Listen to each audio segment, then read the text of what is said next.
Hi అండి అందరికీ welcome back to Hasini Reddy kitchen. ఈరోజు మన కిచెన్లో చింతకాయతో సాంబార్ చేయబోతున్నాను. ఎక్కువగా చింతపండుతో సాంబార్ చేస్తారు కదా, కానీ నవంబర్ డిసెంబర్లో చింతకాయ బాగా వస్తుంది కాబట్టి ఇట్లా చింతకాయతో సాంబార్ చేసుకున్నా కూడా చాలా బాగుంటుంది. ఎప్పుడు చేయని వాళ్ళైతే ఒకసారి ట్రై చేయండి, చాలా బాగుంటుంది. చింతకాయతో సాంబార్ చేయాలంటే ముందుగా పచ్చి చింతకాయని తీసుకొని ఒకసారి మంచిగా కడిగేసి దీంట్లో ఇవి మునిగేంత వరకు వాటర్ వేసేసి హై ఫ్లేమ్లో 5 నిమిషాల వరకు ఉడికించుకోవాలి. ఇట్లా ఉడికిన చింతకాయను కొంచెం సేపు చల్లారనివ్వాలి. తర్వాత దీంట్లోకి కొంచెం కొంచెంగా నీళ్ళు వేసుకుంటూ బాగా కలుపుతూ దీన్ని ఇట్లా వడగట్టాలి. ఎందుకంటే చింతకాయ పొట్టు వస్తుంది కాబట్టి ఇట్లా వడపోస్తేనే బాగుంటుంది. ఇట్లాగే 2-3 సార్లు కలుపుకుంటూ వడగట్టాలి. తర్వాత ఈ చింతకాయ పులుసును పక్కన పెట్టేద్దాము.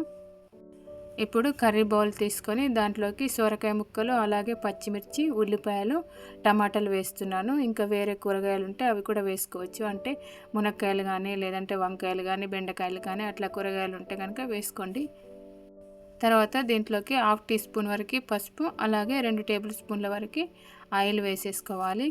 తర్వాత స్టవ్ పైన ఈ కర్రీ బౌల్ పెట్టేసి వీటిని కలిపేసి వీటిపైన మూత పెట్టేసి మధ్య మధ్యలో కలుపుకుంటూ ఏ రకంగా ఉడికే వరకు ఉడికించుకోవాలి. అయితే కూరగాయ ముక్కలు చింతపులుసు పోసిన తర్వాత ఎక్కువ ఉడికాయి కాబట్టి వీలైనంత వరకు ఇప్పుడే ఇలా మంచిగా ఉడికించుకోవాలి. కూరగాయ ముక్కలు మంచిగా ఉడికిన తర్వాత ముందుగా ప్రిపేర్ చేసుకున్న చింతకాయ పులుసును దీంట్లో వేసేసుకోవాలి. తర్వాత టేస్ట్కి తగ్గట్టుగా ఉప్పు వేసేసుకోవాలి. అలాగే జీలకర్ర, మెంతులు 2 వేయించి పట్టిన పౌడరు ఇది కూడా వేసేస్తున్నాను. అలాగే కొంచెం బెల్లం కూడా వేసేస్తున్నాను, పుల్లగా వస్తుంది కాబట్టి. తర్వాత కరివేపాకును కూడా వేసేస్తున్నాను. ఇలా బాగా కలిపేసిన తర్వాత హై ఫ్లేమ్లో ఉంచేసి 2 నిమిషాలు దీన్ని బాగా మరిగించాలి. తర్వాత జీలకర్ర, వెల్లుల్లి కచ్చపచ్చగా దంచేసి వేసుకోవాలి.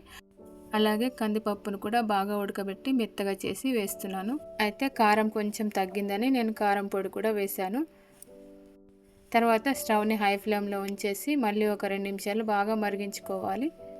ఇప్పుడు స్టవ్ని ఆఫ్ చేసేసుకోవాలి. తర్వాత దీనికి పోపు చేయాలి కాబట్టి స్టవ్ పైన పోపు చేసే గిన్నె పెట్టేసి వేడైన తర్వాత 4 టేబుల్ స్పూన్ల వరకు ఆయిల్ వేసేసి నూనె వేడైన తర్వాత 1/2 టీ స్పూన్ ఆవాలు, అలాగే 1/2 టీ స్పూన్ జీలకర్ర కూడా వేసేసుకోవాలి. ఇవి కొంచెం చిటపట అన్న తర్వాత ఎండుమిర్చి కూడా వేసేసుకోవాలి.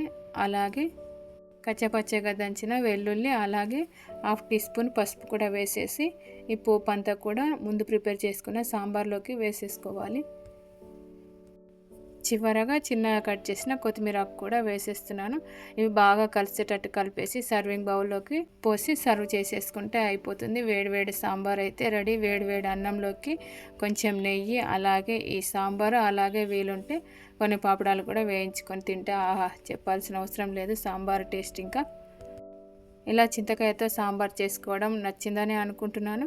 ఒకవేళ మీరు మీ ఇంట్లో చింతకాయతో ఇలా సాంబార్ చేసినట్టయితే మీకు ఎలా వచ్చిందో మీ ఫీడ్బ్యాక్ని కామెంట్ బాక్స్లో కామెంట్ చేయండి. ఎప్పట్లాగానే వీడియో చూసిన తర్వాత వీడియోని లైక్ చేయడం అయితే మర్చిపోకండి. అదేవిధంగా మరికొంతమందికి ఈ వీడియోని షేర్ చేయండి. అదేవిధంగా మరిన్ని మంచి రెసిపీస్ కోసం హాసిని రెడ్డి కిచెన్ ఛానల్ని ఇప్పటివరకు సబ్స్క్రైబ్ చేసుకోకపోతే ప్లీజ్ సబ్స్క్రైబ్ చేసుకోండి. ఫైనల్గా ఇప్పటివరకు ఈ వీడియో చూసిన వాళ్ళందరికీ చాలా చాలా థ్యాంక్ యూ.